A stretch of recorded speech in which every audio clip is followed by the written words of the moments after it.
اور دو خیموں میں مسلمانوں کو اس وقت بانٹا جا رہا ہے. جو اہل بیت کی بات کرے اس کو کہا جا رہا ہے کہ یہ شیعہ ہو گیا جی. جو اہل بیت کی بات کرے, رسول اللہ کے گھر والوں کی بات کرے, اس کو کہا جا رہا ہے کہ یہ شیعہ ہو گیا, یہ رافضی ہو گیا. اور جو اہل بیت کے حوالے سے ذرا سا بھی لچک دکھانے کی کوشش کرے اور ان کے ذکر کا جو حق ہے اس حق کے ساتھ اگر اس ذکر کو نہ کرے تو اس کو پکا سنی مانا جا رہا ہے. یہ بات حضرات سادات کی موجودگی میں پوری سند کے ساتھ میں کہہ رہا ہوں, اور ہاتھ اٹھا کر کے استقبال کریے گا. قسم خدا کی ہم اس سنیت کو نہیں مانتے جس سنیت میں حسینیت نہیں ہے. ارے سنیت نام ہے حسین سے محبت کا, سنیت نام ہے پنجتن پاک کے پیار کا.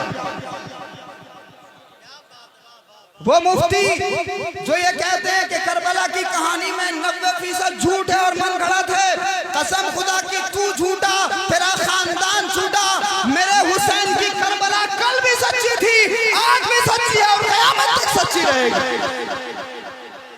اس لیے اس دور کا شمر اور اس دور کا خولی اور اس دور کا یزید سن لے کہ جس یزید نے وجود حسین کو مٹانے کی کوشش کی تھی, اللہ نے اس حسین کے وجود کو اس طرح سے باقی رکھا کہ کربلا کے میدان میں حسین کا شہزادہ امام زین العابدین تھے. اللہ نے حسین کے وجود کو اس طرح سے باقی رکھا کہ سلسلہ وہاں سے چلا, شہزادے شہید ہو گئے لیکن اللہ نے زین العابدین کو زندہ رکھا. پھر امام محمد باقر ہوئے, پھر امام جعفر صادق ہوئے, پھر امام موسیٰ کاظم ہوئے, پھر امام علی رضا ہوئے, پھر امام تقی ہوئے, پھر امام نقی ہوئے, پھر امام حسن عسکری ہوئے. ارے قسم خدا کی دنیا بھر میں حسین کا وجود اس طرح سے پھیلا ہوا ہے. یہ جو آج دنیا میں دمدار بیڑا پار کی صدائیں لگ رہی ہیں, یہ بھی کربلا میں حسین کے کیے ہوئے سجدے کی آخری برکتیں.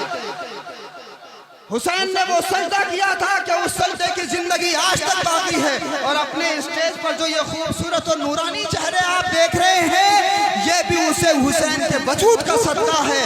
اللہ نے بتایا جس کو ہم زندگی دینا چاہیں اس کو کوئی مار نہیں سکتا, جس کو ہم مارنا چاہیں اس کو کوئی زندہ نہیں رکھ سکتا. یزید کے 14 بیٹے تھے, ساری دنیا میں آپ دیکھ لیجئے یزید کی ناجائز اولادیں تو آپ کو دکھائی دیں گی لیکن یزید کے حقیقی بچے آپ کو نہیں دکھائی دیں گے. لیکن ساری دنیا میں جہاں جہاں سورج کی روشنی پہنچتی ہے میرے حسین کی اولادیں ہر جگہ آپ کو نظر آئیں گی. تو حسین کا وجود باقی, حسین کا وجود باقی. اس یزید نے رسول اللہ کی نسل کو ختم کرنے کی کوشش کی تھی, اس یزید نے رسول اللہ کی اولادوں کو ختم کرنے کی کوشش کی, ان کے وجود کو مٹانے کی کوشش کی. تو اس دور کا جو یزید تھا وہ رسول اللہ کی اولادوں کو ختم کرنا چاہتا تھا. اس دور کا جو یزید ہے وہ ذکر حسین کرنے والوں پر طرح طرح کے الزامات لگاتا ہے, ان کو ہریس کرنے کی کوشش کرتا ہے, ان پہ الزام تراشیاں کرنے کی کوشش کرتا ہے. ذکر علی کرو, ذکر سیدہ کرو, ذکر حسن کرو, ذکر حسین کرو. یہ ذکر کرنے والوں کو ٹرول کرنے کی کوشش کی جاتی ہے کیونکہ اس دور کا جو یزید ہے, اس دور کا جو شمر ہے, اس دور کا جو ابن زیاد ہے, اس دور کا جو خولی ہے وہ ذکر حسین کا دشمن ہے. لیکن قسم خدا کی سادات کی سند کے ساتھ یہ بات کہہ رہا ہوں, نہ تو وجود حسین کو مٹایا جا سکا ہے نہ ذکر حسین کو مٹایا جا سکتا ہے. وجود حسین بھی باقی, ذکر حسین بھی باقی. کیوں؟ فَاذْكُرُونِي أَذْكُرُكُمْ. اللہ نے ارشاد فرمایا تم میرا ذکر کرو میں تمہارا ذکر کروں. اللہ فرماتا ہے تم میرا ذکر کرو میں تمہارا ذکر کروں. حدیث قدسی ہے کہ جب بندہ خدا کا ذکر کرتا ہے تو اللہ رب العزت, اللہ پاک بھی اس بندے کا ذکر فرماتا ہے. بندہ اگر تنہائی میں پروردگار کا ذکر کرے تو اللہ بھی تنہائی میں کرتا ہے. بندہ اگر مجلس میں اللہ کا ذکر کرے تو اللہ بہترین مجلس میں اسے یاد کرتا ہے, فرشتوں کی مجلس میں. سبحان اللہ. تو ذرا ہم لوگ بھی ذکر کر لیں, ذرا بلند آواز سے بولیے اللہ اللہ اللہ اللہ اللہ. تو بندہ اگر مجلس میں خدا کا ذکر کرے تو یقین جانیے کہ پروردگار بھی بہترین مجلس میں پھر ہمارا ذکر فرماتا ہے. بندے کی ایک بساط ہے کہ جب تک زندگی ہے تب تک ذکر باقی, اور بندے کی سانسوں کا ردم ختم ہوا ذکر کا سلسلہ اور اعمال کا سلسلہ بھی بند ہو گیا. لیکن جو ذکر پر انعام دینے والی ذات ہے وہ کل من علیہا فان ویبقی وجہ ربک ذو الجلال والاکرام، یہ سب کچھ فنا ہو جائے گا، باقی رہنے والی ذات اللہ رب العزت کی۔ تو ہم ذکر کرتے کرتے ختم ہو جائیں گے، لیکن وہ پروردگار ہمیشہ باقی رہنے والا، تو اس کا انعام بھی ہمیشہ باقی رہنے والا۔ ارے قسم خدا کی یہ ساری دنیا میں حق معین یا معین کی صدائیں کیوں لگ رہی ہیں؟ یہ ساری دنیا میں حق قطب یا قطب کی صدائیں کیوں لگ رہی ہیں؟ یہ ساری دنیا میں دمدار بیڑا پار کا نعرہ کیوں لگایا جا رہا ہے؟ اس وجہ سے کیونکہ حضرت قطب المدار نے اللہ کا ذکر کیا تھا، اللہ نے انعام یہ عطا فرمایا کہ تقریباً 600 سال بیت گئے اور آج ہم اس گاؤں میں بیٹھ کر کے دمدار بیڑا پار کا نعرہ لگا رہے ہیں۔ میں اس سماج سے نہیں آتا جو نعرے کے لیے بولے۔